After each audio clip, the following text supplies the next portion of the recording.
Ninasalimu kanisa ya Mungu aliye hai jina ya Bwana Yesu Kristo. Est-ce que vous êtes dans la joie? Eti mko na furaha? J'espère que nous nous connaissons tous. Natumania ya kwamba tunajuana wote. Moi je vous connais. Mimi nakujua. Vous aussi vous me connaissez.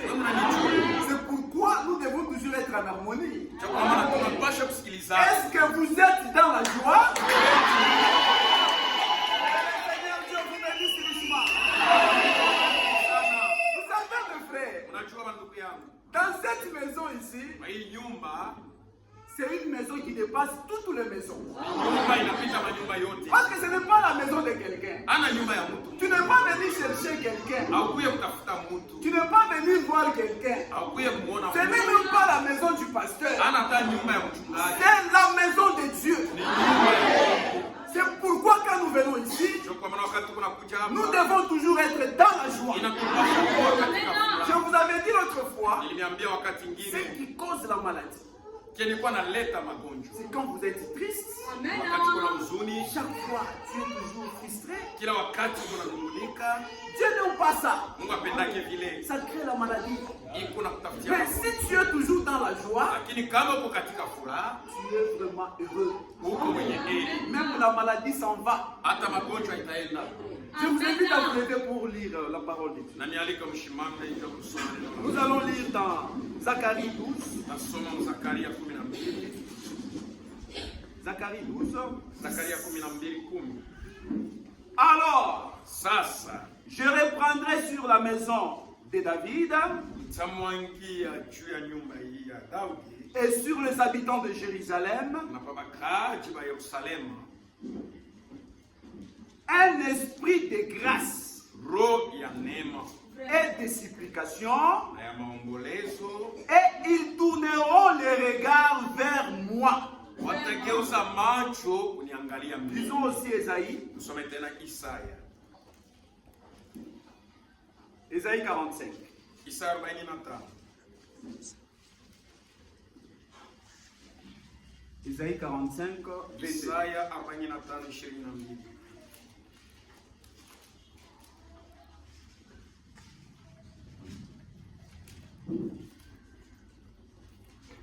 Ésaïe 45, voilà. Isaya 45, 22. 22. Tournez vers moi Mugeuze macho kuniangalie et vous serez sauvés. na mutaokolewa. Vous tous qui êtes aux extrémités Nini wote walio katika mipaka ya de la nchi, terre, car je suis Dieu, kwa maana mimi ni Mungu il n'y en a point d'autre. na hakuna mwingine. Je vais prier. Taomba. Dieu de gloire, notre Père, Mungu mwenye utukufu Baba yetu, du fond de notre cœur, nous te disons encore merci. katika upana wa moyo tunasema tena asante. Tu as été avec nous toute la nuit, Seigneur, Ulikuwa nasi pamoja usiku zima, mais par ta grâce, lakini kwa neema yako nous avons vu le soleil. tunaona jua. Que ton nom soit loué. Jina lako lisifiwe. Il y a des gens avec qui nous avions passé nuit, Kuna watu wenyewe tulilala nao, ils n'ont pas eu cette opportunité de voir le soleil. hawapate bahati ya kuona jua. Ce n'est pas dire que nous sommes prudents par rapport au Haina kusema si tukawakalamushi kuwashindia. c'est une grâce. Ni neema. Nous venons encore ici, Tunakuja tena hapa, pas pour voir quelqu'un, anajua kumuona mtu, pas pour contempler quelqu'un. anajua kuona mtu. Nous venons dans ta présence. Tunapea uwepo wako Avec tous nos fardeaux, na mizigo yetu yote, pour que toi seul tu puisses nous décharger. iwe peke upate kututu, Avec toutes nos maladies, na magonjwa yetu yote pour que toi seul tu puisses nous guérir. wewe upate kutuponyesha. Seigneur Dieu de gloire, Bwana Mungu mwenye utukufu, nous venons de lire une portion de l'église. tunatoka kusoma sehemu ya ndiko. Tout le monde peut la lire, Kila mtu anaweza kusoma, mais l'unique qui peut l'interpréter, mmoja tu anaweza ce kuitafsiri, n'est que toi. ni mpaka wewe. Mais voici devant ton Père, Unione sasa hapa mbele ya taifa yako, je ne vaux rien sistahili kitu pour parler à ce Père. cha kusema na taifa. Que toi seul, Seigneur, Iwe peke Bwana, efface-moi sur scène, uniondoshe et mkibeta, que toi seul tu puisses parler na à wewe moi. peke upate kusema na taifa Que yako. ceux qui sont venus malades, Wale wote walikuja wagonjwa, que tu les guérisses. upate kuwaponyesha. Que ceux qui sont venus avec des problèmes, Wenye kuwa na magumu, que tu leur donnes la solution. wapatie jibu. Nous croyons, Seigneur, Tunaamini Bwana que tu vas nous parler. ya kwamba utasema na Nous croyons, Seigneur, tunaamini Bwana tu vas nous donner ce qu'il nous faut. utatupatia inatustahili. C'est comme, Seigneur, tes Iko disciples kama vile wanafunzi wako sur le chemin de maïs. Munjia Emau, Leur cœur ne brûlait-il pas? Quand tu leur parlais, Seigneur, nous croyons aussi que tu vas nous parler et nous serons consolés. Assistez-nous, Seigneur, du début jusqu'à la fin, au nom de ton Fils et Seigneur Jésus-Christ. Amen. Veuillez vous asseoir. Je vais ajouter une autre écriture dans Psaume 24.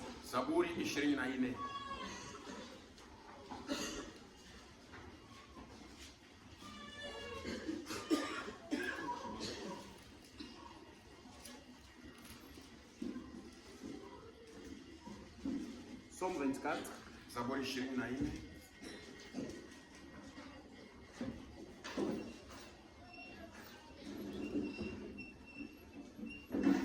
Verset 7. Porte élevée voleto.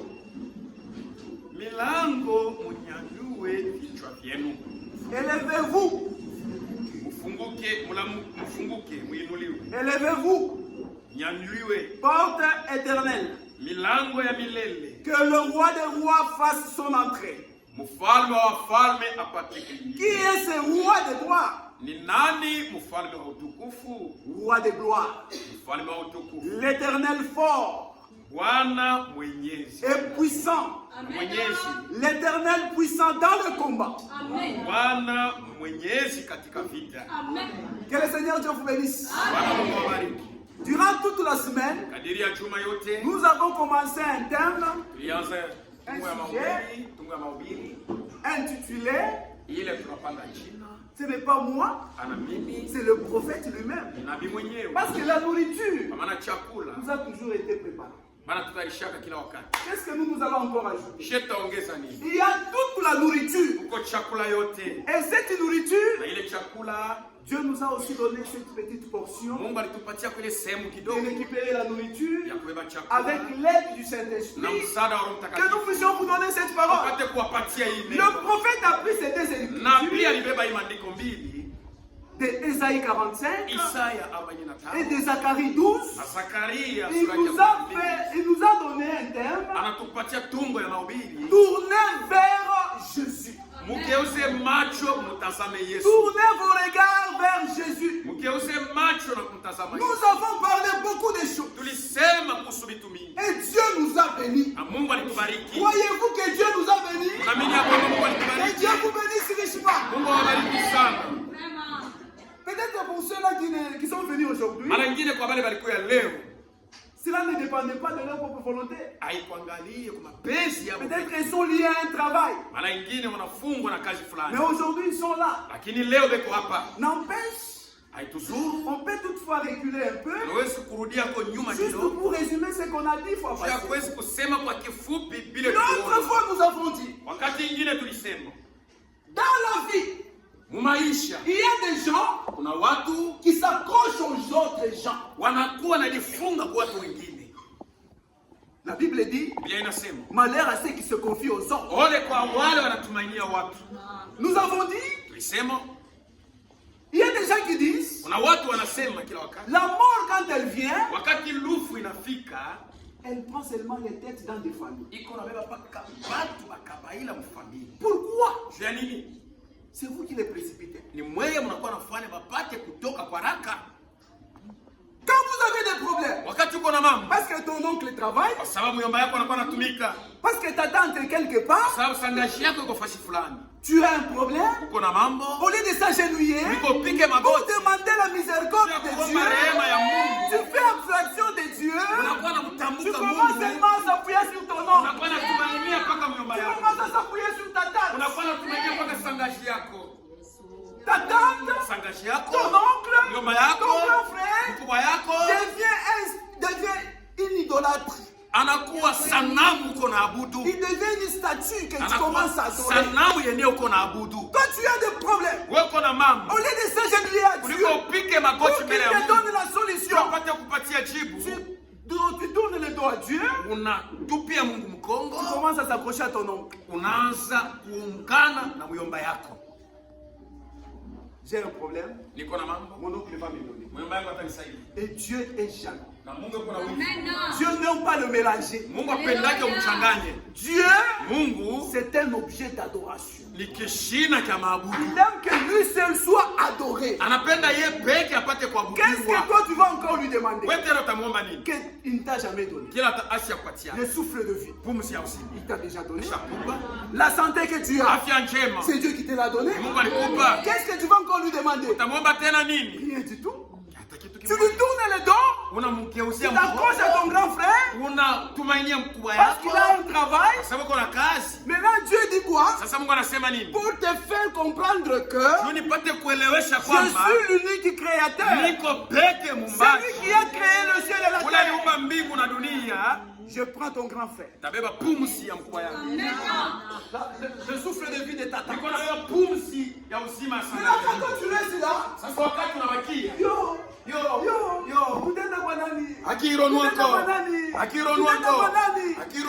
insensé. Tu ne sais pas ce que tu fais.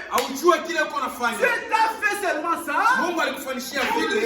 pour te faire comprendre qu'il est au-dessus de toutes choses. Ecclésiaste dit, les jours du bonheur, sois heureux. Mais les jours du malheur, réfléchis. Et on t'arrache. On récupère des dettes. Et toi tu restes. Qu'est-ce que Dieu veut? Dieu veut que tu tournes le regard vers Christ. Si tu tournes le regard vers Christ, tu as la vie éternelle. Si tu tournes le regard vers Christ, tout ce que tu vas demander en son nom, Dieu va te l'accorder.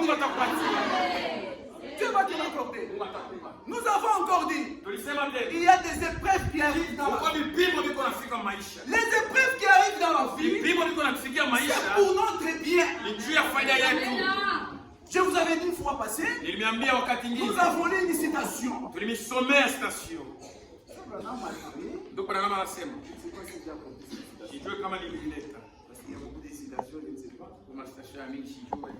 Mais vous connaissez déjà la pensée.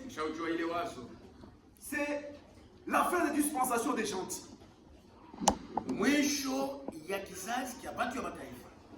Paragraphe 36.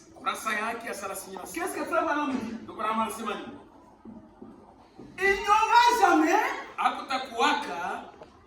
une bataille sans victoire. Il n'y aura jamais une bataille sans victoire. S'il y a la victoire, donc il y a une bataille quelque part. N'est-ce pas ça? Et qu'est-ce qu'il dit? Tout ce qui t'arrive, tous les problèmes qui t'arrivent, que ce soit la maladie, manque du travail, même si la mort vous frappe, tout ce qui vous arrive là, c'est pour votre bien. Et Dieu dit, c'est une occasion que Dieu vous offre pour remporter la victoire. Est-ce que vous me comprenez? C'est une occasion que Dieu vous offre pour remporter la victoire. Donc les épreuves qui vous arrivent, c'est pour votre bien. C'est que Dieu vous recommande, tournez les regards vers Jésus. Soyez connectés. Enlevez les esprits qui sont en votre tête. Si tu as un problème, Dieu va te donner la solution. Soyez présents. Tu es capable de faire tout ce que tu as. Croyez-vous cela? Et Paul dit, je vous ai tout donné, tous les conseils que Dieu m'a dit de vous donner. Dans cette Bible, si vous lisez dans Acte 20, Paul nous dit, je vous ai prêché tous les conseils de la Bible. Dans la Bible, il y a tout. Le travail, le mariage, ta façon de te conduire. Tout c'est dans la Bible. Nous avons encore dit, Vous qui venez chaque fois au bureau, c'est plaindre de vos maris. Ayez des réserves. Amen. La parole de Dieu nous dit, l'église est soumise à Christ. De la même manière, la femme aussi est soumise à son mari. Depuis quand l'église a déjà porté plainte de Jésus-Christ? Si vous connaissez, levez la main. Je vous autorise de me dire. L'église, c'est vous. Vous avez déjà porté plainte contre Jésus. Qu'est-ce que Jésus ne vous a jamais fait? Jésus vous fait tout. Maintenant, quand vous venez porter plainte votre mari, est-ce que tu es soumise? Tu es soumise? Moi, je trouve que tu n'es pas soumise. Si tu es soumise, tu ne viendras jamais au bureau. Par contre, venez au bureau, demandez à l'ancien, prie pour moi, prie pour ma foi, pour que Dieu parvienne à me baptiser du Saint-Esprit. Cela prouve que l'homme n'est pas parfait. L'homme n'est pas parfait. L'unique qui est parfait, c'est le Seigneur Jésus-Christ. C'est pourquoi ce matin, tournez le regard vers Jésus-Christ. Que Dieu vous bénisse. Nous avons parlé de beaucoup de choses. Nous avons encore dit, l'homme est né pour souffrir. L'homme est né pour souffrir. Et quand l'homme reconnaît qu'il souffre, nous avons parlé ça. Nous allons lire ça dans Job. Dans Job, je crois 5. 7 à 8. L'homme est né pour souffrir. Quand l'homme reconnaît qu'il souffre, qu'est-ce que la parole de Dieu nous dit? Je dois remettre ma cause à Jésus-Christ. Ton problème à toi, si tu le donnes à un homme, ça va donner la mort. Ton problème à toi, si tu le confies à un homme, l'homme peut accepter et il va te critiquer. Mais si tu prends ton problème, si tu prends ta cause, tu retournes ça vers Jésus-Christ, Dieu va te bénir. Et il va te donner ta solution. C'est pourquoi ma soeur, c'est pourquoi mon frère, tournez le regard vers Jésus. Il a la solution. Et il dit quoi? Même quand la mort vient prématurément, nous avons lu dans une citation, Dieu est le tout-puissant, le puissant conquérant. Il envoie l'ange, il va se mettre au milieu entre la mort et toi. Ça veut dire quoi? Si ton temps n'est pas encore arrivé, quel que soit ce que les hommes peuvent faire, si Dieu n'a pas encore décidé, il n'y a rien qui va se faire. Tout ce qui nous arrive, c'est pour notre bien. Et Dieu dans son plan, s'il décide aujourd'hui de venir à la maison, je vais rentrer à la maison. Je dirai aussi comme Job, c'est lui qui a donné, c'est lui qui a repris, que son nom soit loué. Et Job, par rapport à sa souffrance, par rapport aux épreuves qui lui est arrivé, il avait vu une vision. Il avait dit quoi?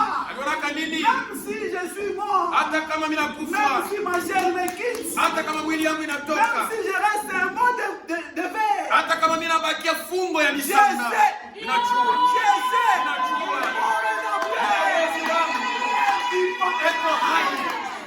je sais. Mon rédempteur, il est vivant. Mon frère, ma soeur, je me rappelle, un jour, Samson avait tué un lion. Quand il avait tué un lion, il est parti. 7 jours après, il est rentré. C'est un juge. Il est rentré. Il a trouvé la carcasse du lion. Et dans le carcasse du lion, il y avait la pourriture. Mais dans la pourriture, il y a eu du miel qui sortait. Et Samson a récupéré du miel. Il a mangé. Il est allé aussi donner à ses parents. Qu'est-ce que je voulais vous dire? Quand ta mauvaise vie là, dans ta pourriture là, dans ta vie de prostitution, dans ta vie d'escroquerie là, tu es capable de récupérer.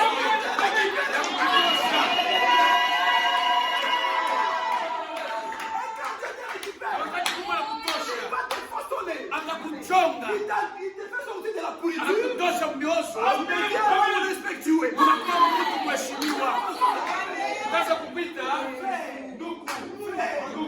quand je viens près de vous, que Dieu te bénisse. Pourquoi? Notre Dieu nous a façonné. Nous qui étions des bandits, nous qui étions des prostituées, nous qui étions des ivroges, aujourd'hui, quand nous avons rencontré Christ, Christ nous a saisis. Nous devenons ses enfants. Et il dit, je vous donne le pouvoir de devenir les enfants de Dieu. Tu n'es pas un enfant de Satan. J'étais un enfant de l'homme.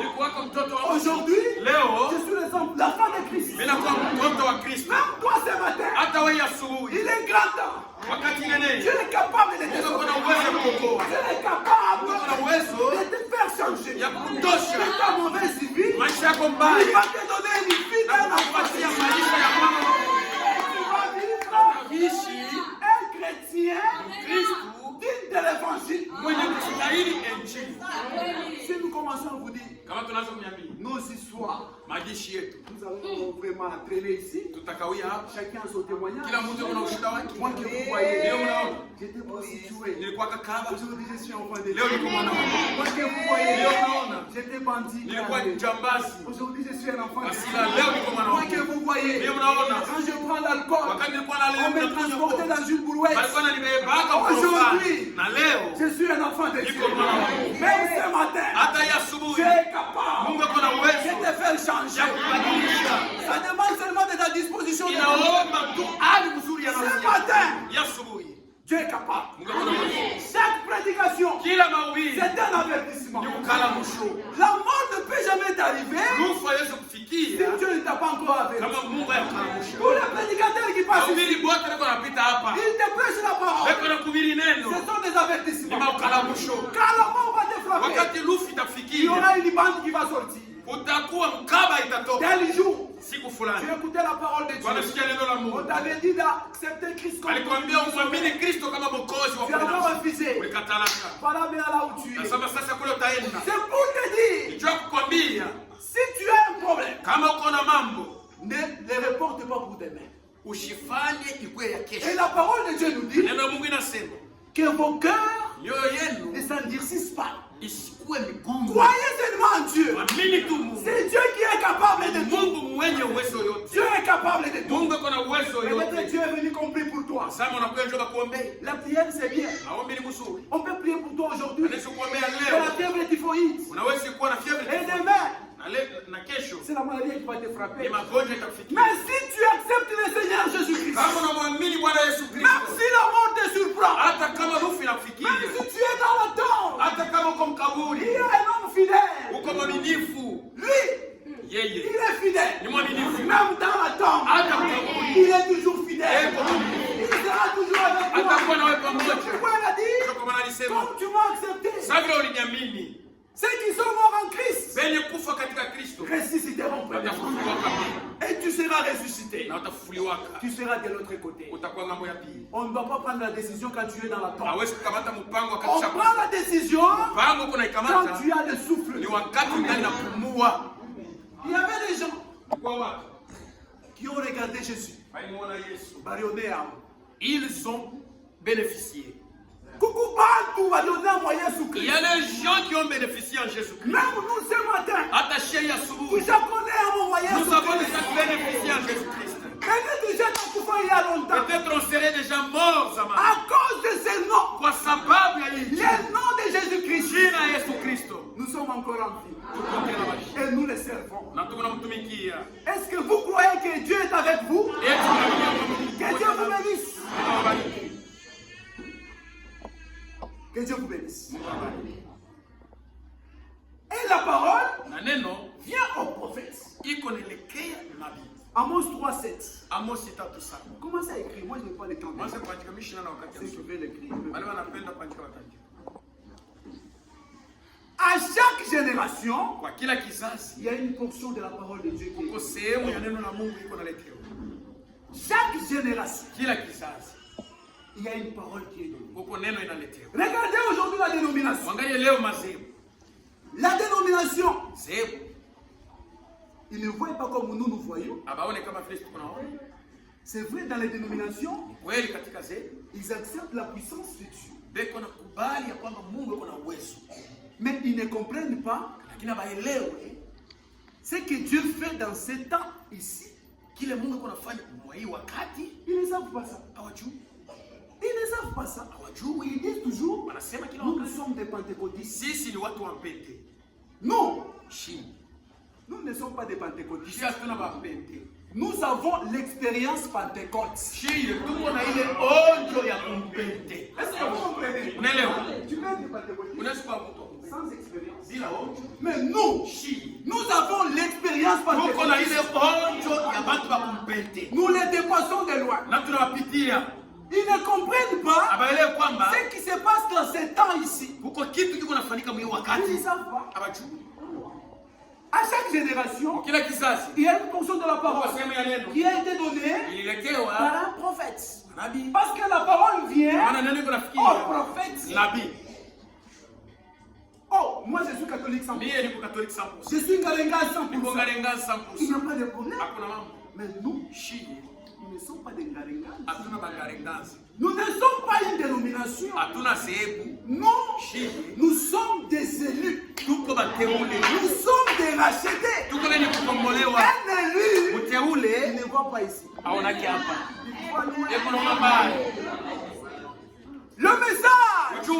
Le message ne sauve pas. Le message ne sauve pas. Dans les dénominations, ils peuvent avoir la vie éternelle. Il n'y a pas de problème. Mais nous, en dehors de la vie éternelle, nous avons encore ce message qui nous prépare à l'enlèvement. Je vous ai dit fois passé, nous n'attendons pas la fin du monde. Nous attendons le retour du Seigneur Jésus. Et quand lui vient, il va nous prendre. Nous serons collés à lui. Et ils attendent la fin du monde. Ils vont attendre. Nous serons même partis. Ils commenceront toujours à attendre. Mes frères et sœurs, ce que Dieu fait dans cet âge, ce que Dieu fait dans cette ère ici, nous sommes heureux parce que Dieu nous a envoyé un prophète. Dans cette génération, nous avons un prophète. Et vous, les dénominations, vous dites que nous avons Dieu. Il n'y a pas de problème. Vous avez Dieu. Mais qu'est-ce que Dieu fait maintenant? Ils ne savent pas. Ils ne savent pas. Mais nous le connaissons. Les dénominationnels, ils regardent Dieu littéralement.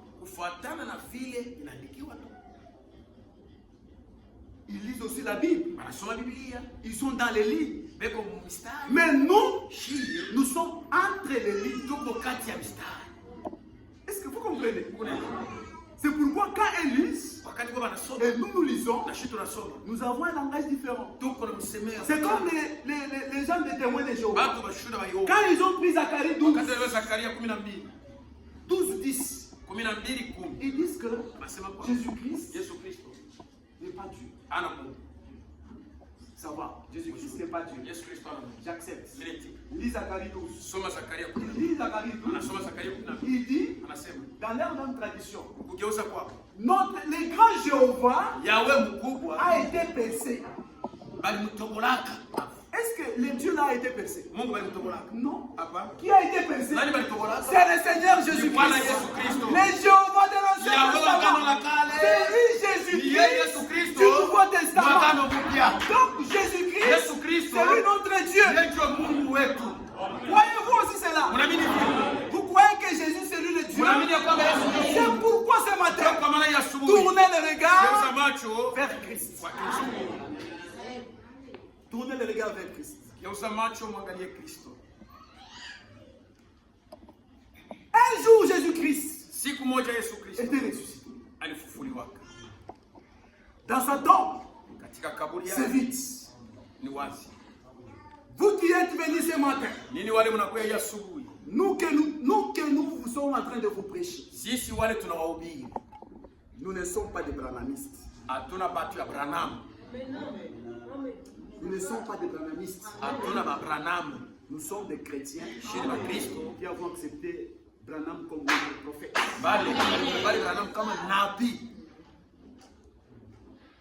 Il y a des gens, ce matin, ils sont en train de prêcher Branham comme leur Seigneur. Nous sommes différents de ces gens. Nous acceptons le Seigneur Jésus-Christ. Et si vous lisez dans Luc 24, 13-29, un jour, Jésus-Christ était dans la tombe. Jésus-Christ est ressuscité. Il a commencé à marcher dans le fleuve. Il a commencé à marcher dans le fleuve. Cléopas un jour, avec l'un de ses amis, sur le chemin de Maïs, en train de parler de Jésus. Et Jésus-Christ est apparu. Mon frère, ma soeur, si vous êtes à deux, vous parlez de Jésus-Christ, Seigneur Jésus sera au milieu de vous. Mais si vous parlez de la politique, vous l'éloignez. Il parlait de Jésus-Christ. Tout d'un coup, Jésus-Christ est sorti de la brousse. Il est apparu. Bonjour mes frères. Bonjour. Ils ont commencé à parler de la résurrection. Ils ont commencé à parler de la résurrection. Et après, ils ont presque passé toute la journée. Ils l'ont invité. Venez chez nous. Ah, Jésus est venu. Maintenant, qu'est-ce qu'ils ont reconnu? Tout ce que Jésus faisait avant la crucifixion, avant la résurrection, c'est ce qu'il faisait. Tout d'un coup, il n'y a personne. Oh, Jésus était avec nous. Même ce matin, l'unique tombe qui est vide, c'est la tombe de Jésus-Christ. Si Jésus-Christ n'était pas ressuscité, on ne parlerait pas avec audace comme nous le parlons. Si nous parlons avec audace, parce que le nôtre est ressuscité. Branham est dans la tombe. Et comme Kabou. Kadimama Kenga. Kimbangu. Mais ouais. Les nôtres. Les nôtres. Même ce matin, il est en train de nous écouter. Même ce matin, il est en train de nous observer. Il est au contrôle. Il est en train de regarder. Ma fille, elle est là. Oh, mon fils, elle est là. Ma fille, elle est là. Il connaît que tu es présent. Il connaît même la couleur de la robe que tu as. Il connaît même ta coiffure. Il connaît même le nombre de cheveux. Il connaît même le nombre d'enfants que tu as. Même ton nom.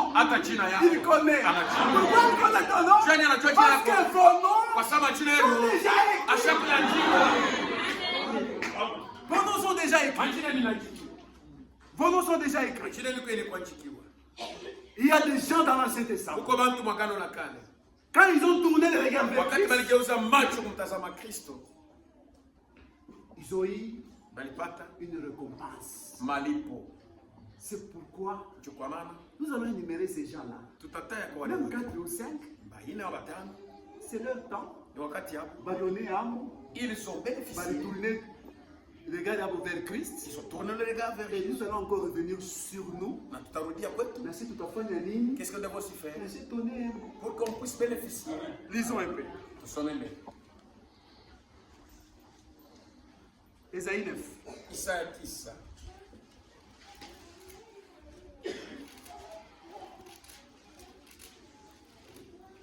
Ésaïe 9. Isaïe 10. 9, 6. Sheria ya sita.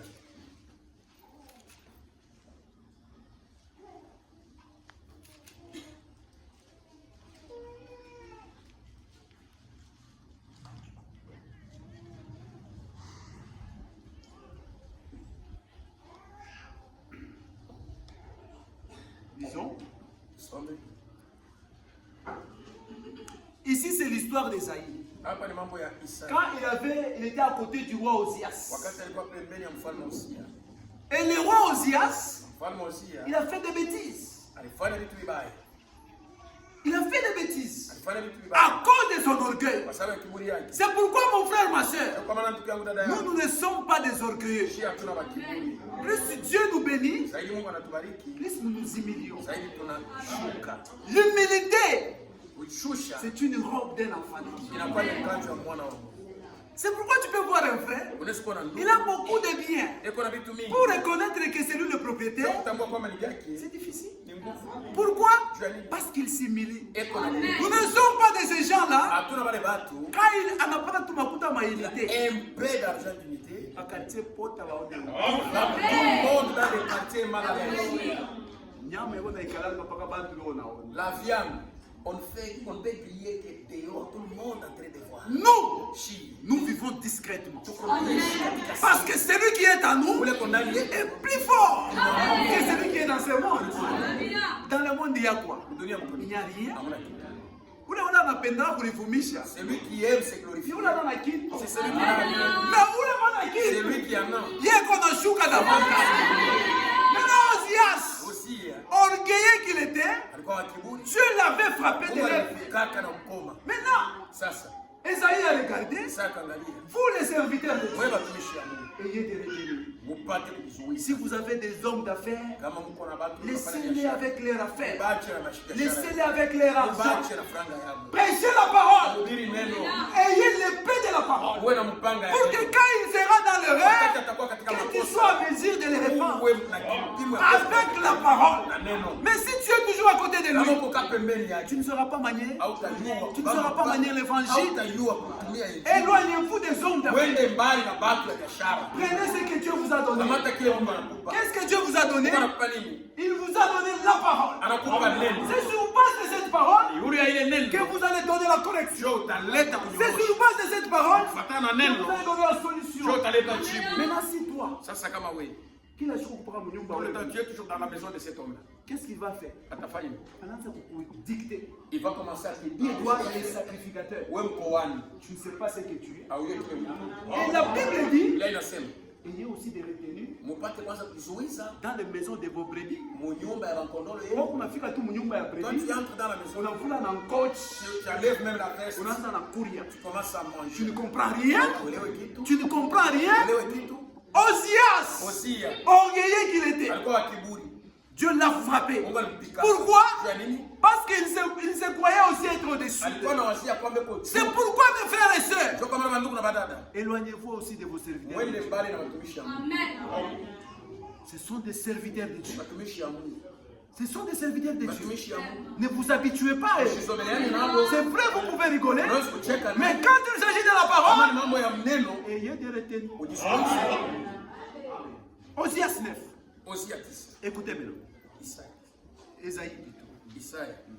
Ésaïe 9, Isaya 10. 6. Écoutez. Donner à l'empire, à la croissance. C'est ça. Attendez. Ok. Ésaïe. Ok. Ésaïe 9. Isaya 10. Patientez, je cherche l'écriture. Natafuta andiko. Ici, c'est dans Ésaïe 9. Qu'est-ce que la parole est en train de nous dire? Ésaïe, quand il a reconnu, il est allé dans le temple pour demander pardon à Dieu. Qu'est-ce qu'il a vu dans la vision? Il a vu dans la vision les chérubins. Quand ils venaient, ils avaient des ailes pour cacher leur face, des ailes pour couvrir leurs pieds et des ailes pour voler. Qu'est-ce qu'Ésaïe a vu dans la vision? Ésaïe a vu dans la vision les conseillers, les princes de la paix. Emmanuel, Dieu parmi nous. Mon frère, ma soeur, si tu reconnais que j'ai fait quelque chose qui ne marche pas, répentez-vous. Si vous vous repentez, et la repentance doit être sincère. Qu'est-ce qu'on entend par repentance? C'est les regrets sincères des choses que tu as fait sans Christ. Et Dieu descend, il te pardonne. Qu'est-ce qui s'est passé? Ésaïe a compris que moi qui m'attachais à l'homme d'affaires, il m'a induit en erreur. Que je retourne à mon créateur. Il a retourné le regard vers Christ. D'emblée, il a vu dans la vision les ailes qui couvrait la face, des ailes qui couvraient ses pieds et des ailes qui lui permettaient de voler. Qu'est-ce qu'il a vu? Il a vu le Seigneur lui-même. Il a vu le Seigneur lui-même. Mon frère, ma soeur, notre Dieu est capable. Qu'est-ce que Daniel aussi a vu? Ce sont des hommes qui ont retourné leur regard à Christ. Et Daniel, qu'est-ce qu'il a vu? Ça, nous allons aussi. Est-ce que vous êtes d'accord avec moi?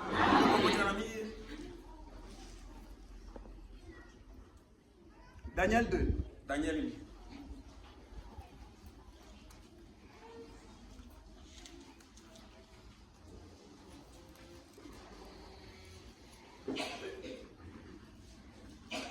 Daniel 2. Daniel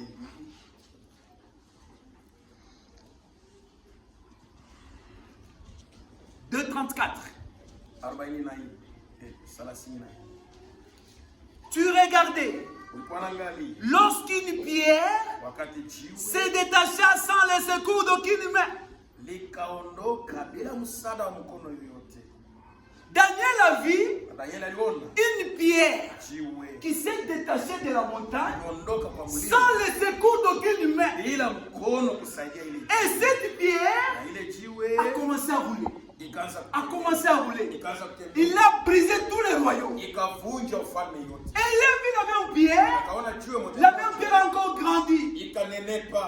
Quelle est cette pierre-là? C'est le Seigneur Jésus-Christ. Notre Seigneur Jésus-Christ. Il est miséricordieux. Il est puissant. Quel est ce problème qui va le dépasser? Ton problème à toi. Ça, c'est quel problème? C'est quoi? Les enfants. Parce que tu n'as pas encore eu des enfants. Celui qui donne les enfants, c'est lui. L'autre fois, je vous avais dit, toi, tu cherches les enfants. Depuis que tu es dans le mariage. Mais si on te laisse les enfants de ton prochain, tu ne sais pas garder les enfants. Maintenant, tu attends qu'on te donne les enfants pour pas. Toi, tu ne fais que fouetter. Tu n'as pas encore rien à faire. Dieu va te donner les enfants.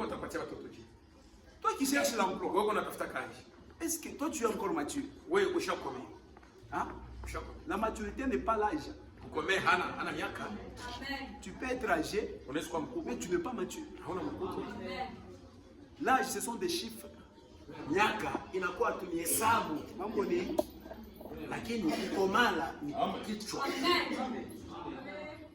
Je cherche l'emploi. C'est vrai? Attends. Dieu va te donner.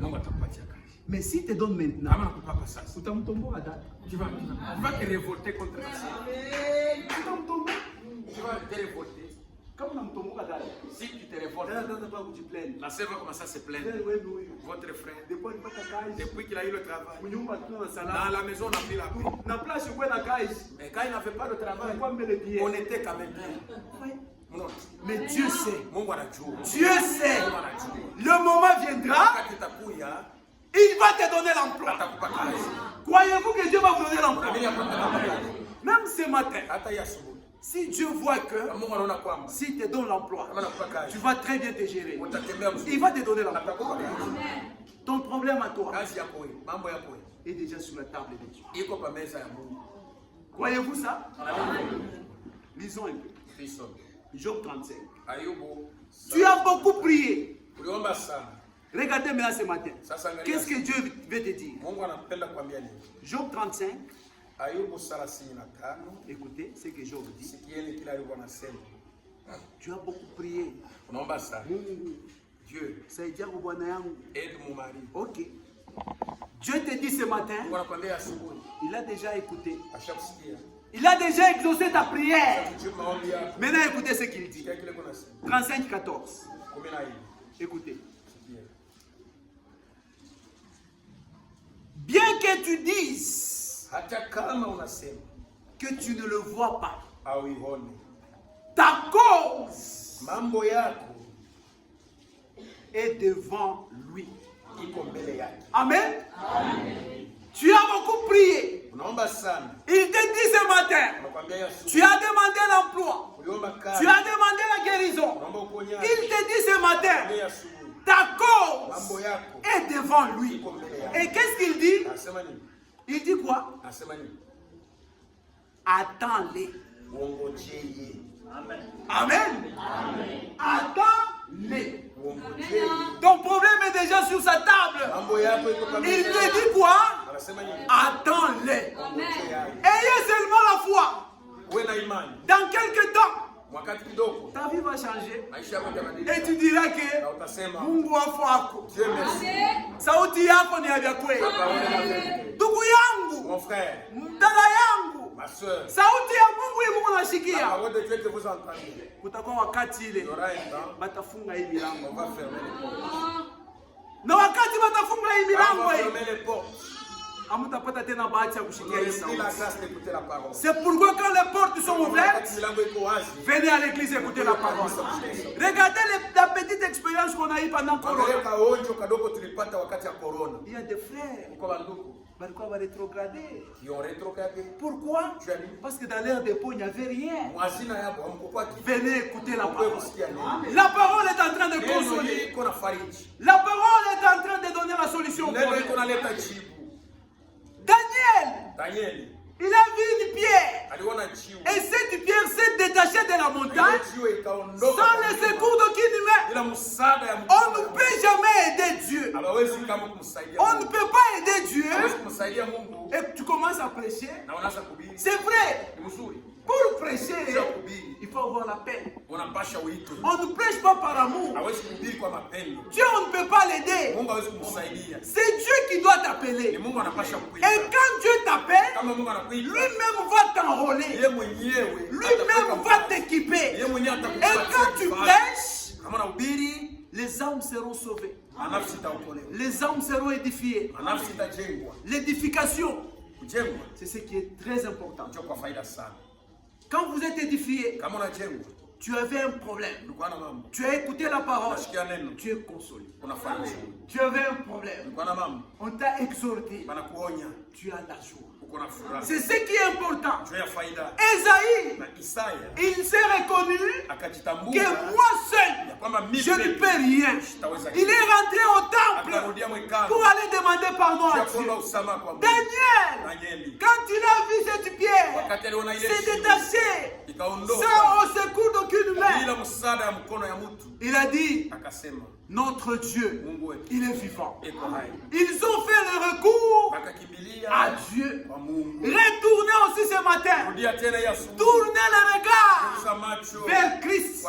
Parce que si tu tournes le regard vers Christ, tu seras un homme heureux. Il y avait aussi quelqu'un qui a vu dans la vision. Il a tourné le regard vers Christ. C'est Ézéchiel. Ézéchiel, qu'as-tu vu Ézéchiel? Ézéchiel, qu'est-ce qu'il a dit? Il a vu une roue au milieu d'une roue. Ça veut dire quoi? Il a vu les 4 êtres vivants.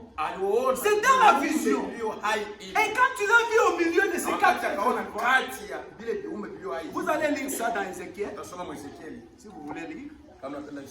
Ézéchiel 15, 16. Vous allez lire ça. Si vous voulez, on peut lire. Parce qu'on doit avoir des précisions dans ce que nous sommes. Ça ne vient pas de nous. C'est la parole de Dieu. Ézéchiel. Ézéchiel 15. Ézéchiel 1.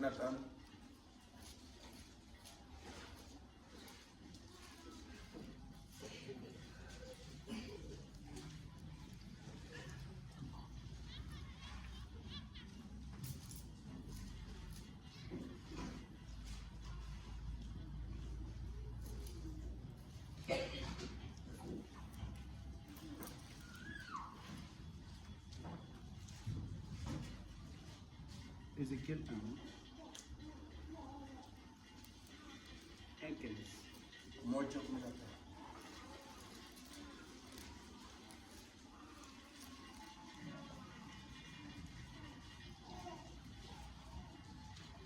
J'ai regardé ces animaux et voici, il y avait une roue sur la terre près des animaux, devant leurs 4 faces. 16 maintenant. À leur aspect et à leur structure, ces roues semblaient être en chrysolite.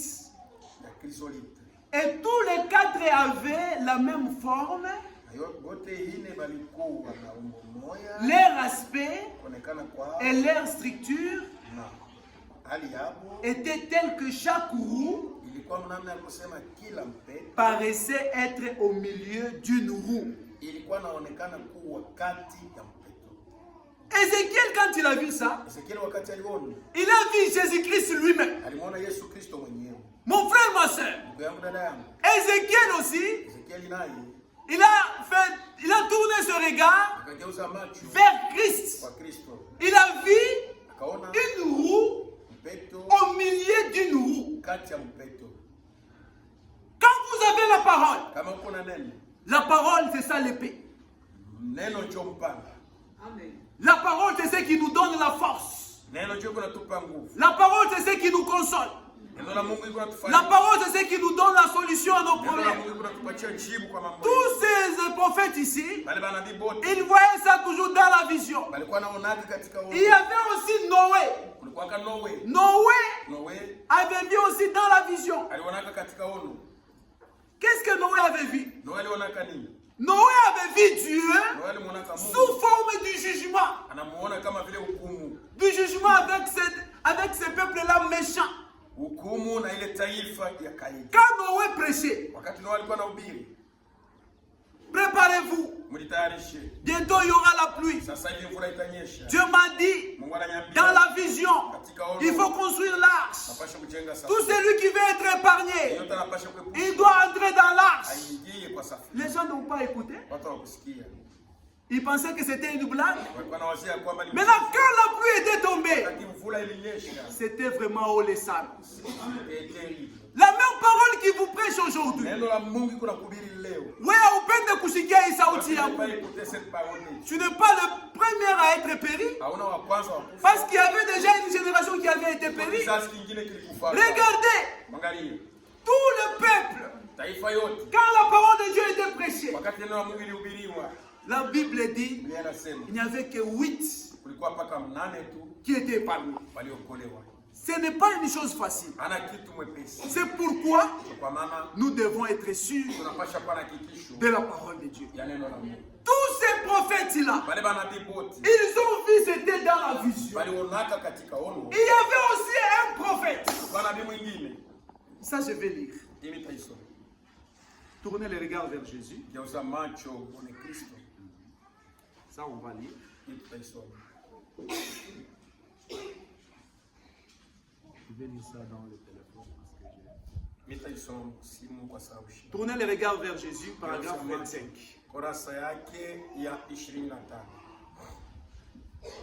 Paragraphe 25. C'est tourner les regards du 22 janvier 64.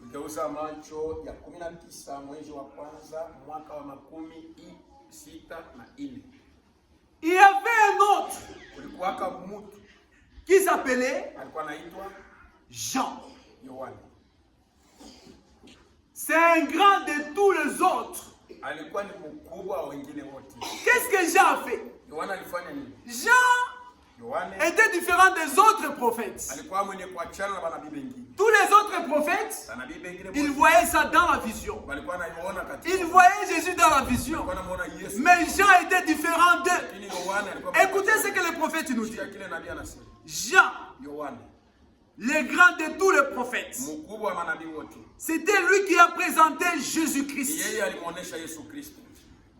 le plus grand d'entre les hommes qui sont nés de femmes. Avez-vous déjà pensé pourquoi c'est là? Tous les autres ont parlé de Jésus.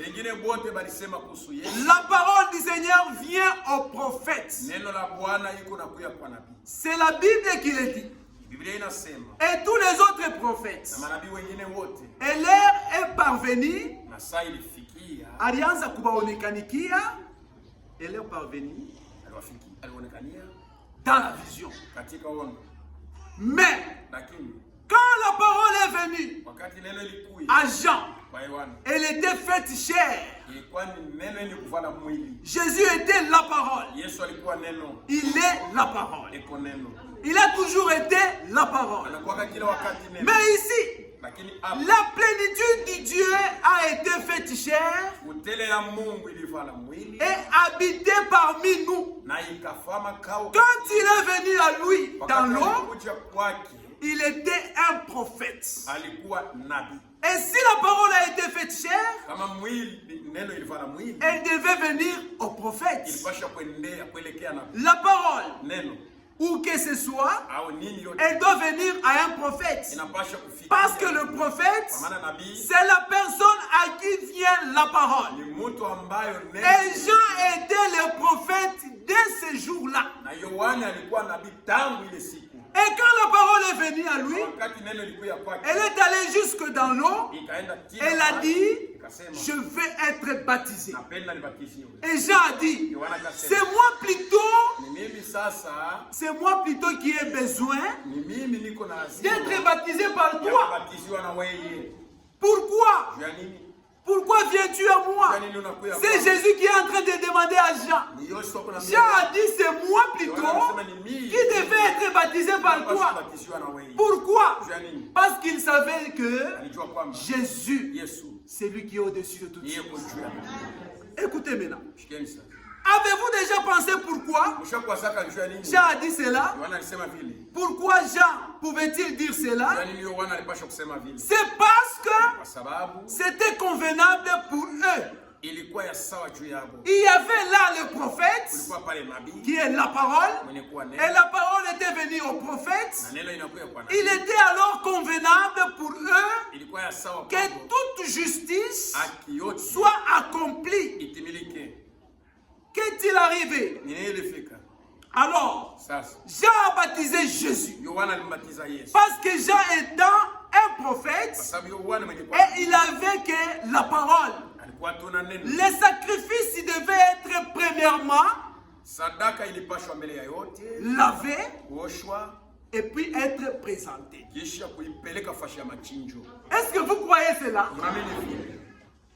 Les sacrifices devaient d'abord être premièrement lavés et être présentés. Voilà pourquoi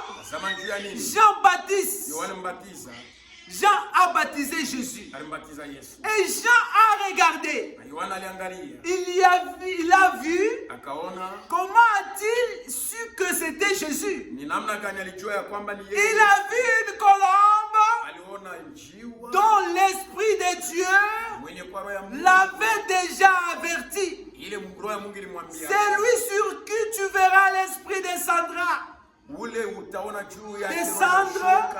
et demeurer celui-là qui baptisera du Saint-Esprit. Amen. J'ai vu Jésus-Christ face à face. Les autres prophètes, ils voyaient ça dans la vision. Mais Jean a vu la parole. Pour que Jésus soit présenté sur lui, il faut qu'il soit baptisé. Il faut que ses sacrifices soient lavés et soient présentés. On ne peut jamais se présenter à Christ avec des salités. C'est pourquoi nous qui sommes l'épouse de Jésus-Christ, la parole de Dieu nous dit, quand Jésus-Christ viendra, il viendra prendre une épouse sans tache ni ride. C'est pourquoi nous devons tailler nos robes. Tout ce qui est des impuretés, vous devez laisser. Vous devez vous accrocher à la parole. La parole de Dieu, elle est certainement. La parole est incontournable. Tournez le regard vers Jésus. Tournez le regard vers Jésus. Quels que soient les problèmes que tu as, quelles que soient les difficultés que tu as, tournez le regard vers Jésus. Les gens qui ont tourné le regard vers Jésus, ils ont été bénéficiaires de beaucoup de choses. Qu'est-ce qui s'est passé? Un jour, Jésus-Christ, il est amené. Il est amené. Lui qui était innocent, il a pris ton péché. Il a pris ton problème. Il s'est fait lui-même pécher. L'homme des douleurs. L'homme des souffrances. Vous allez lire ça dans Isaïe 50. L'homme des souffrances. Il a accepté d'être péché. Il a accepté de mourir à ta place pour que toi tu vis. Un jour quand il a été amené à la croix, qu'est-ce qu'on n'a pas fait à Jésus? Les autres ont craché sur Jésus. Les autres ont percé sur Jésus. Quand ils ont percé sur lui, l'eau a coulé. Le sang a coulé. Et quand les Romains là, quand il faisait ça, il prend son épée. Après avoir fait ce qu'il a fait là, qu'est-ce qu'il a dit? Réellement, cet homme, c'est un fils de Dieu. Même lui avait témoigné. Quand son sang a coulé, c'est pour que toi tu sois, tu puisses avoir la vie sauve. Qui veut ce matin être transfusé du sang de Jésus-Christ? Quand tu as le sang de Jésus-Christ, la maladie s'en va. La douleur s'en va. Et quand Jésus était à la croix, même la terre ici a tremblé. Parce qu'ils étaient devant le Créateur. Le soleil a dit, je ne peux pas regarder la dignité de mon Créateur. En pleine journée, il y a eu l'obscurité. Jésus-Christ à la croix, qu'est-ce qu'il a dit? Tout est accompli. Dans le tout est accompli, il a pris l'échec. Il a signé là-bas. Le prix a été payé. Il t'a donné le chèque. Lui-même a signé. Il te donne le chèque. Il dit tu peux noter ce que tu veux. Tout ce que tu veux. Écris sur le chèque. Au nom de Jésus-Christ, Dieu va te les accorder. Si tu acceptes ce matin que Jésus-Christ, c'est lui le Créateur.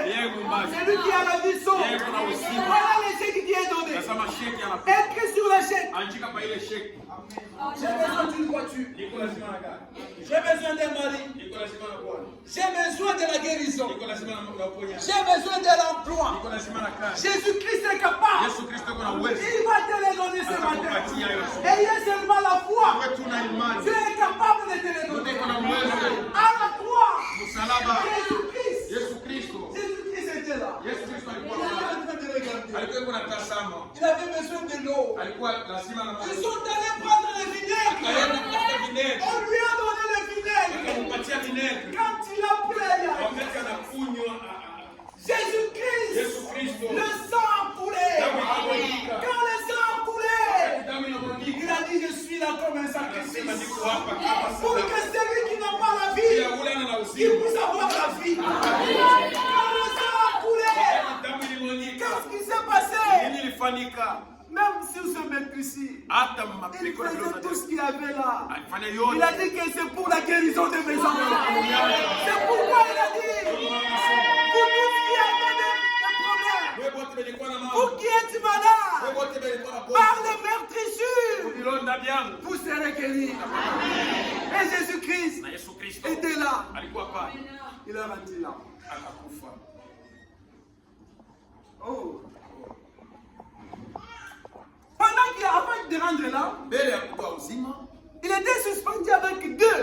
walikuwa basi kumtia msalabani na wawili. Les deux brigands. Majambazi wawili. Quand les deux brigands Wakati majambazi wawili étaient là, walikuwa pale. l'un dit, Mmoja anasema, toi, wewe tu te dis souvent que tu es prophète. unasema kila wakati kwamba uko na nini? Sauve-toi. Ujiokoe. Et tu nous sauves aussi. Utokoe na shida.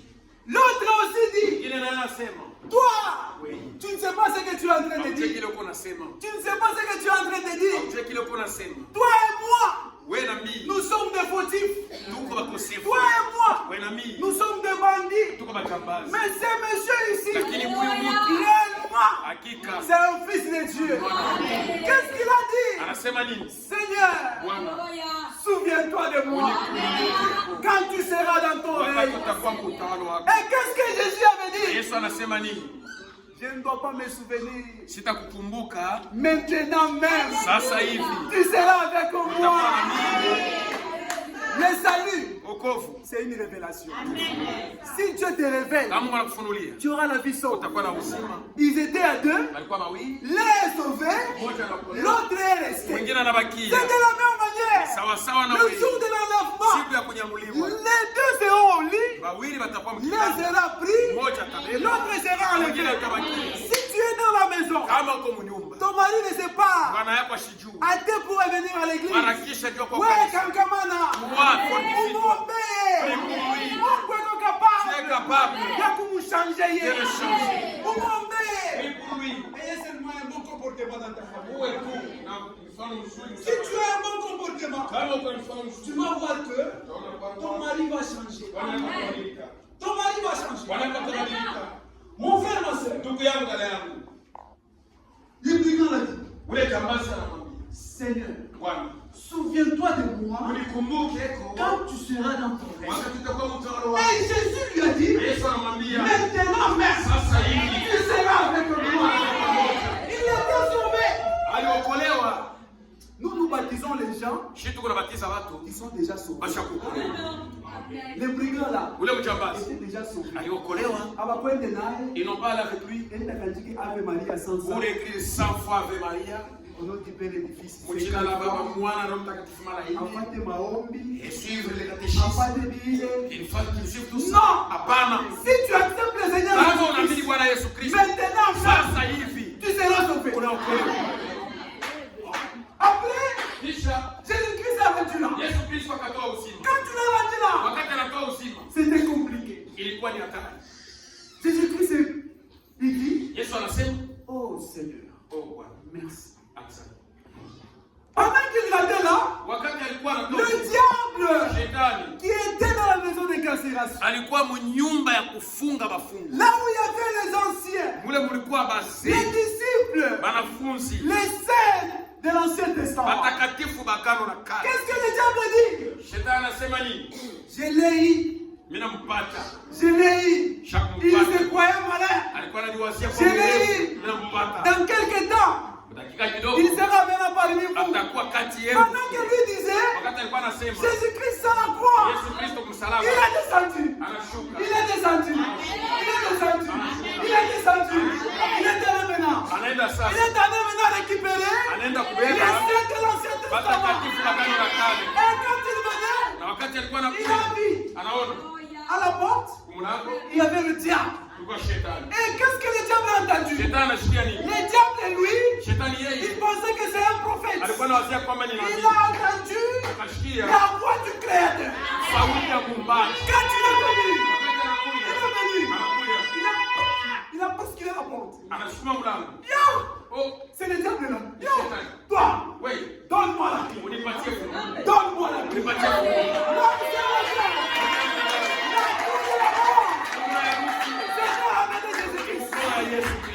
Dieu ne peut jamais décider si lui ne veut pas. La clé de la mort est en Jésus-Christ. Maintenant les autres, qu'est-ce qui se passe là-bas? Le père Abraham vient. Fais d'abord je regarde. Il regarde. Il dit. Salah. Viens voir ça. Il est venu chez vous.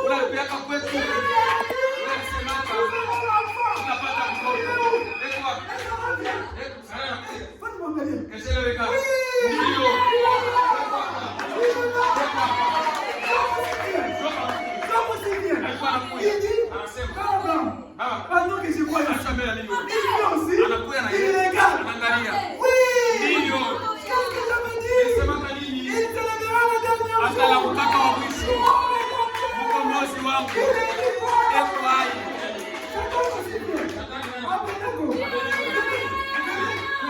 ils sont allés aussi. Ils regardent là-bas. Oui, Abednego. La quatrième personne.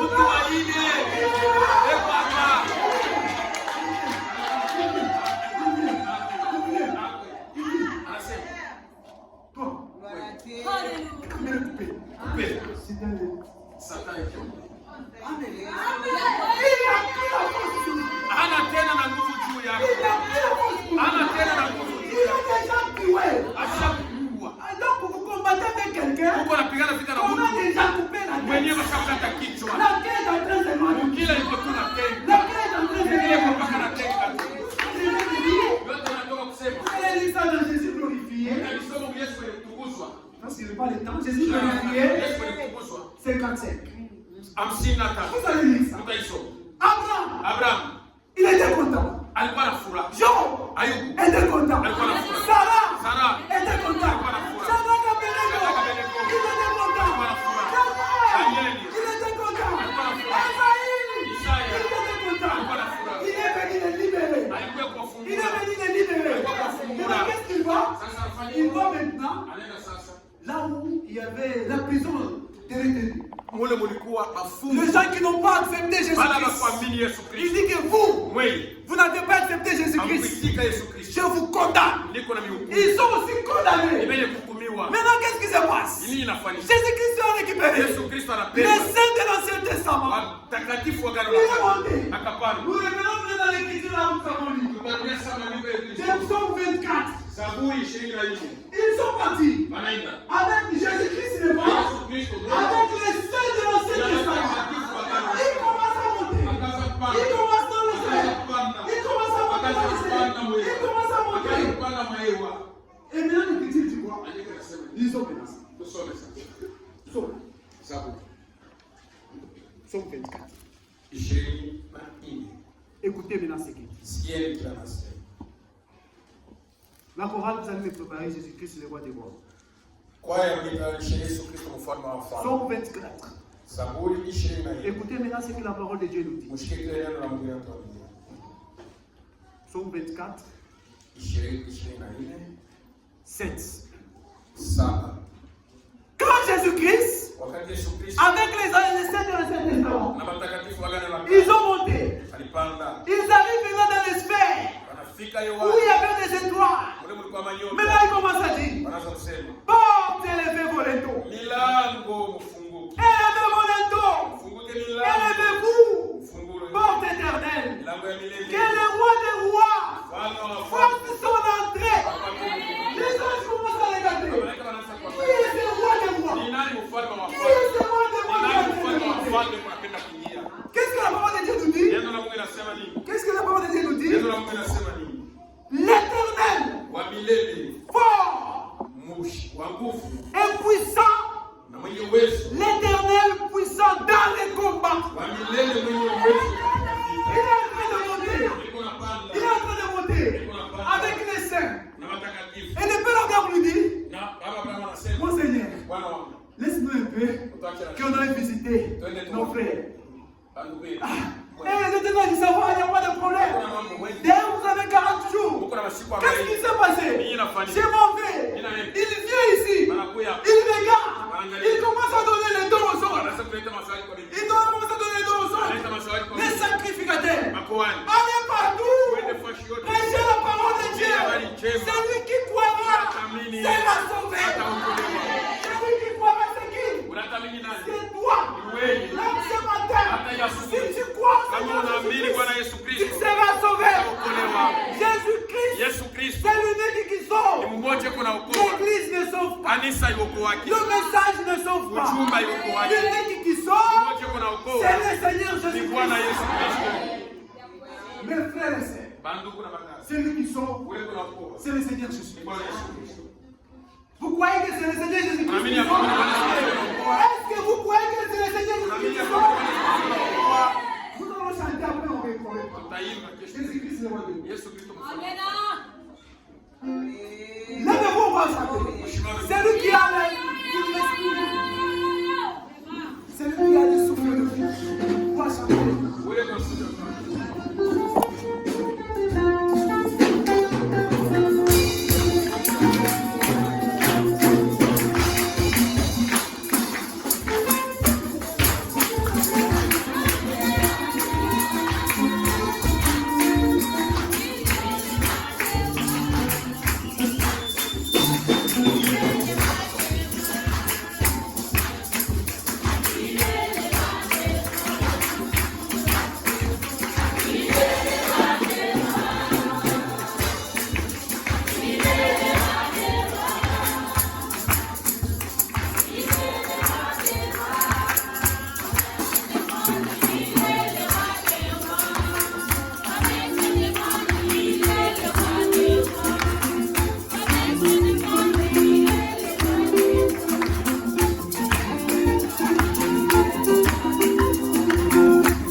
Le caporal est venu. Il a ramassé la couronne. Il a donné au roi. Qu'est-ce que le roi a dit? Merci général. Le caporal est devenu général sans formation. Le caporal est venu dans le rang des généraux. Il se met là-bas. Et l'autre lui dit, regarde maintenant le mauvais cœur. Toi tu es caïné. Il est ton frère. Toi tu commences à te fâcher. Dieu t'a déjà donné le salut. Ton ami veut croire aujourd'hui. Toi tu commences à te fâcher. La général elle a dit, oui, toka. Est-ce que toi tu es général? Pourquoi tu es malade? Et le caporal a dit quoi? Qui es-tu pour changer la parole du roi? Tu es général. Où est le galon? Ça viendra.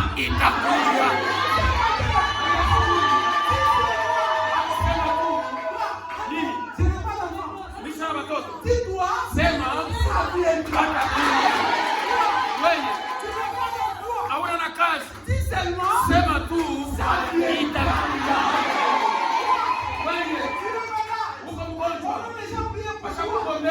Dis à cette maladie, ça viendra. Ce matin, tu es capable de changer le problème. Regardez les Samson là. Angalia Samson. Dans la pourriture là. Il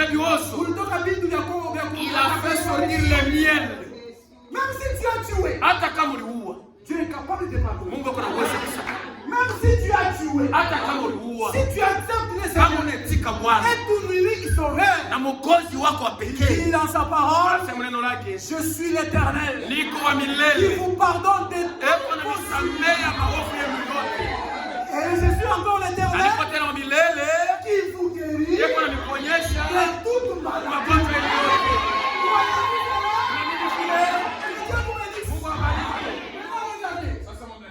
Ça c'est le temps des autres.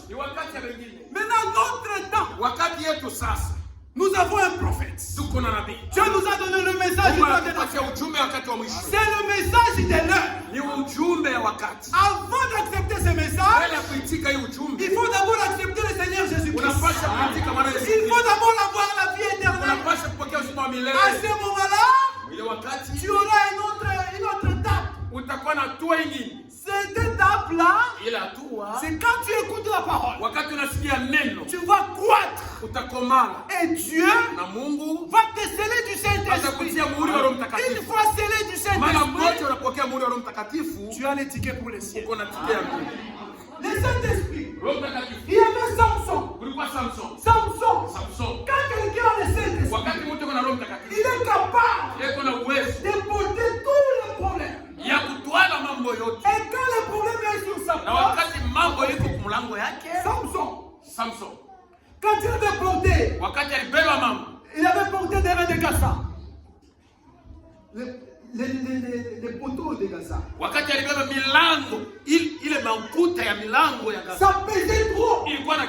Mais Samson, quand il posait cela, il menait avec tous ses fardeaux. Il venait avec ça au calvaire.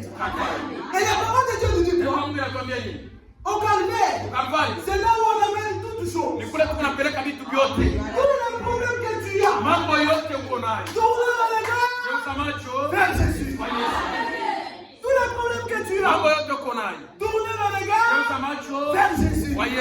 Samson, quand il avait tous ses fardeaux, et il y a le Saint-Esprit en lui, qu'est-ce qu'il a dit?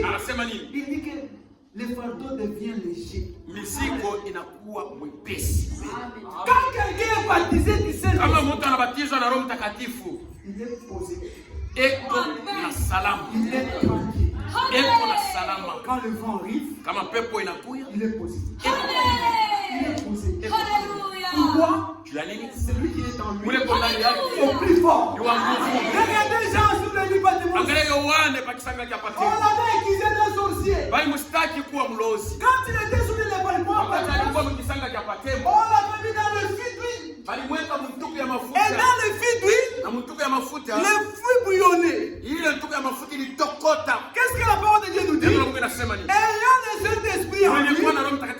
Le Saint-Esprit a brûlé Roho Mtakatifu ikateketeza hata nguvu ya moto ya mafuta. Frère, ma soeur, quand tu as le Saint-Esprit, qu'est-ce qui va jouer de toi? Nini itakuchezea? Tu es 6600 volts. Pour celui qui vient à toi, il saute. Il saute.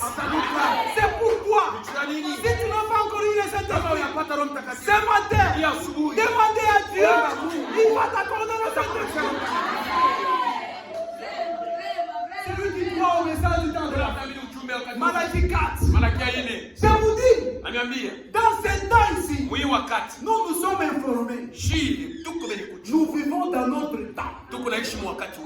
Jésus-Christ revient bientôt. Si vous lisez dans 70 semaines de Daniel,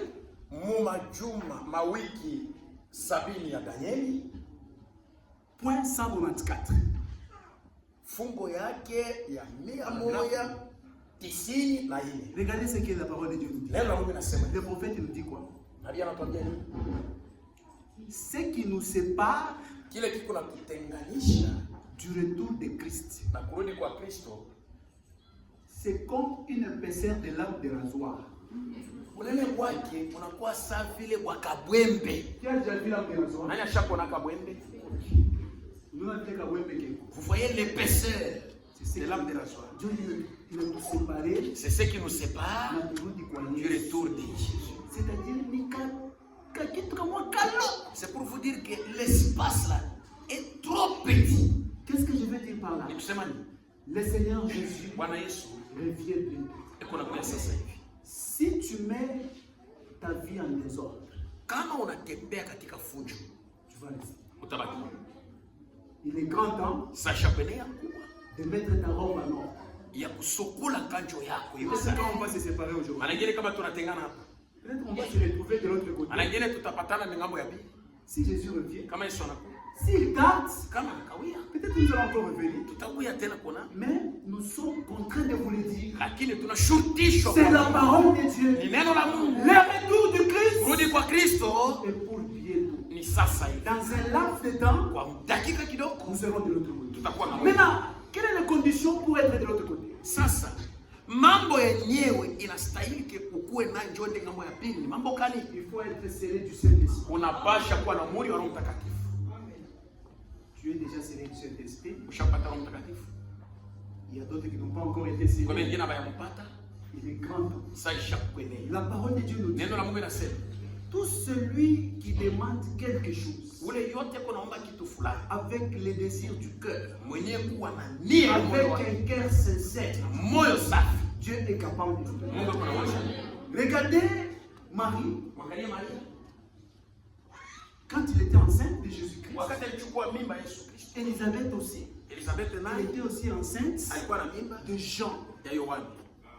À 6 mois de grossesse, Elisabeth ne sentait pas Jean bouger dans Elisabeth hakuwa nasikia Yohana kuteka ndani ya tumbo. Vous voyez, quand une maman est enceinte, wakati mama anachukua mimba, si l'enfant ne bouge pas, kama mtoto asitenge, la maman est triste. Mama atakuwa na huzuni. Un jour, siku moja, Elisabeth est allée voir Marie. Elisabeth akaonana na Marie. Il dit, Marie, ça fait 6 mois. Nakuwa miezi 6. Je ne sens pas l'enfant bouger. Sisikia mtoto kuteka. C'est vrai. Kweli. Et j'ai oublié aussi de te dire. Na sababu tena kuambia. L'ange est venu. Malaika alionekania. M'a dit que je serai enceinte. Ananiambia kwa sasa nitachukua mimba. Effectivement, je suis enceinte. Na sasa niko na mimba. Il dit que l'enfant qui sera né, ule mtoto azaikwa, il sera appelé ataitwa Jésus. Yesu. Quand elle a prononcé Jésus, wakati anataya Yesu, Elisabeth, dans son sein, tumbo yake l'enfant a bougé. Le nom de Jésus-Christ, c'est un nom qui bouge. Le diable ne respecte jamais quelqu'un. C'est que le diable respecte seulement la parole de Dieu. C'est que le diable respecte seulement Jésus-Christ. Si tu as Jésus en toi, le diable va te respecter. Si tu n'as pas Jésus, ce matin, il est grand temps de mettre ta vie à l'ordre. Moi, je presse seulement à part. Si toi tu te sens, je ne sais pas. L'eau est là. On va te baptiser. Peut-être l'Asie va faire la peine. Moi je te prêche la parole. La parole a été prêchée. Il n'y a qu'une séparation de l'âme de rasoir. C'est comme l'épaisseur de l'âme de rasoir. L'un de ces 4 matins. Nous serons de l'autre côté. Ce matin, Dieu est encore capable. Tout celui qui a un problème, tout celui qui est malade, le roi des rois, les démons s'abaissent devant lui. Il n'y a aucun démon qui peut résister devant lui. Si tu es malade, qui te tourmente, la parole est précise. Sous l'onction de la parole, le puissant conquérant est capable de guérir. Fermons les yeux. Tout celui qui est malade, qui lève la main. Qui lève la main. Nous allons prier pour toi. Dieu est capable. Dieu est capable.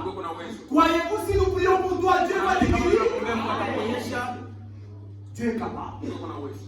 Nous, notre travail, c'est de prier pour nous. C'est lui qui guérit. C'est le Seigneur Jésus-Christ. Nous ne sommes pas de ceux-là qui vous demandent de l'eau, qui vous demandent des pommes. La parole de Dieu nous dit, je vous ai donné gratuitement. Donnez aussi gratuitement. Le seul qui guérit, c'est le Seigneur. Et ce matin, il te dit, tournez le regard vers Jésus. L'un de ces 4 matins, nous serons de l'autre côté. Si vous n'êtes pas en vie, et que tu es dans la tombe, tu seras aussi récompensé comme les saints de l'Ancien Testament. Parce que la parole de Dieu nous dit, ceux qui sont morts en Jésus-Christ seront ressuscités premièrement. Ce que Dieu nous recommande, c'est de se préoccuper de la première résurrection. Et il y a le Saint-Esprit. Nous allons prier pour vous lever les pieds. Pour vous qui êtes malades. Dieu de gloire, mon Père. Le diable n'a aucun pouvoir sur nous. Parce qu'à la croix, tout a été déjà payé. Tu as dit dans ta parole, par tes meurtrissures, que ceux qui sont malades reçoivent. Tu as été percé, Seigneur. L'eau a coulé. Le sang a coulé. C'était pour notre bien. Nous voici, Seigneur. Comme nous t'avons lu encore une fois passé. Quand le prophète t'avait demandé, Seigneur, regardez les mains levées, sont sous l'emprise du diable. Montre-nous qui est le patron. Le patron, c'est toi, le Seigneur Jésus-Christ. Les mains qui sont levées, il y a une maladie quelque part. Tout démon qui tourmente ses mains levées, quitte ce corps. Allez dans le Dieu, au nom de Jésus-Christ. Et que ces enfants puissent rétablir leur santé. Nous croyons, Seigneur, qu'ils sont guéris. Ceux qui ont des problèmes, vous qui êtes malades, descendez le main. Tout celui qui a un problème, la parole est prêchée. Dieu est capable de te donner la solution. Parce qu'il est le puissant dans les combats. Il n'y a aucun problème qui peut le dépasser. Tout celui qui a un problème, qui lève aussi la main. Nous allons prier. Dieu de gloire, mon Père. Regarde les enfants lever les mains. C'est un signe qui prouve qu'ils ont un problème. Toi, le créateur de toutes choses. Toi, le prince de la paix. Les puissants conquérants. Toi qui es au-dessus de tous les esprits. Tous les problèmes qui tourmentent tes enfants. Ce matin, la parole est prêchée. Qu'ils trouvent la solution au nom de Jésus-Christ. Nous voulons qu'ils viennent témoigner pour tes offres. Merci Seigneur. Nous croyons que tu le feras. Descendez le main. Nous allons maintenant prier tous. Levez-vous. Nous allons maintenant prier. La parole a été prêchée. Le seul ticket pour nous amener au ciel, c'est être scellé du Saint-Esprit.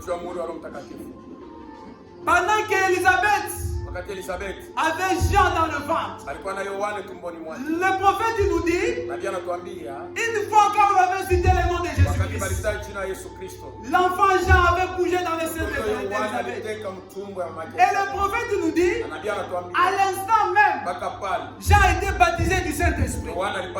Même ce matin, si tu as la foi, demandez à Dieu qu'il puisse te baptiser du Saint-Esprit, qu'il puisse te sceller. Parce que le seul ticket, c'est avoir le Saint-Esprit. Notre Dieu est capable. Il est miséricordieux. Depuis que tu as cru, pourquoi tu n'as pas encore le Saint-Esprit? Regardez ta vie. Si tu vois que ta vie n'est pas comme demandez pardon à Dieu. Commencez par le pardon. Et après tu vas demander à Dieu. Et Dieu va te l'accorder.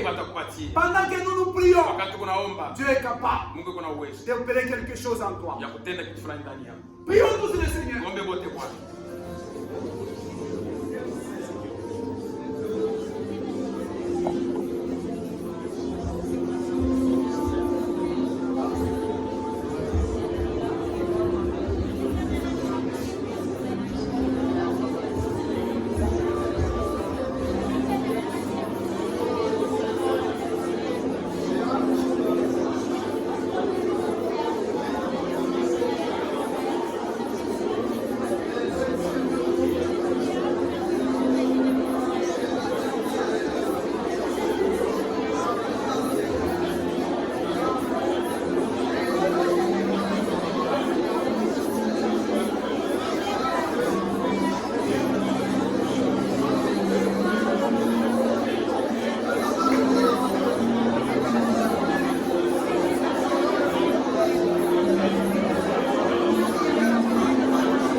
La parole de Dieu est prêchée.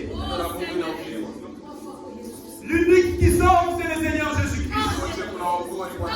La Bible dit, si vous entendez sa voix, n'endurcissez pas ton cœur. Notre Dieu est capable de les sauver. La prière, c'est vrai, on a prié pour toi. Mais la meilleure façon de conserver cette prière, de conserver cette guérison, c'est d'accepter le Seigneur Jésus-Christ. Je demande dans cette salle, peut-être que c'est ta première fois de venir, tu as écouté la parole. La parole est prêchée. N'ayez honte de personne. Le salut est individuel. L'unique qui va périr, c'est toi. Mais la parole dit, si vous écoutez cette parole et que vous acceptez Jésus-Christ comme ton unique sauveur, levez seulement ton doigt. N'ayez honte de personne. L'un de ces 4 matins, nous serons de l'autre côté. Qui accepte le Seigneur Jésus-Christ comme son unique sauveur, qui lève seulement son doigt. N'ayez honte de personne. Jésus-Christ t'appelle. La Bible dit, si tu as honte devant les hommes, moi aussi j'aurai honte devant les hommes. Qui accepte le Seigneur Jésus-Christ comme son unique sauveur, qui lève seulement sa main. Ma soeur, mon frère, si tu acceptes le Seigneur comme ton sauveur, voilà la chance qui t'est donnée. Levez seulement ton doigt. Jésus-Christ t'appelle. Avec douceur. La décision doit être prise quand tu as le souffle nouveau. Si le souffle te quitte, c'est fini pour toi. Qui accepte le Seigneur Jésus-Christ comme il lève seulement son nom. Nous allons prier pour nous. Et nous allons te baptiser dans l'eau. Dans le vrai baptême. Pas au nom du Fils. Pas au nom du Père, du Fils et du Saint-Esprit. Ça c'est un faux baptême. Le vrai baptême, c'est au nom de Jésus-Christ. C'est l'unique qui sauve, qui accepte, qui lève seulement son doigt. Nous allons t'accueillir. Qui accepte le Seigneur Jésus-Christ.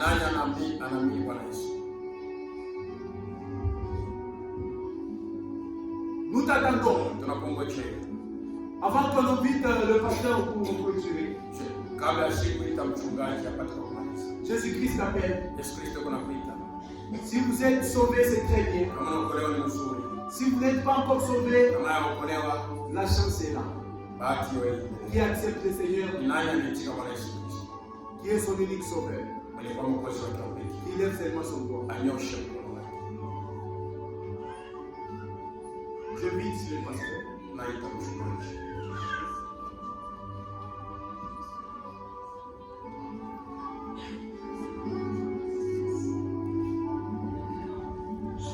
La parole vient de te prêcher. Si vous écoutez sa parole ce matin, n'endurcissez pas votre cœur. Aujourd'hui c'est le jour du salut. Demain ne t'appartient pas. Donc ta vie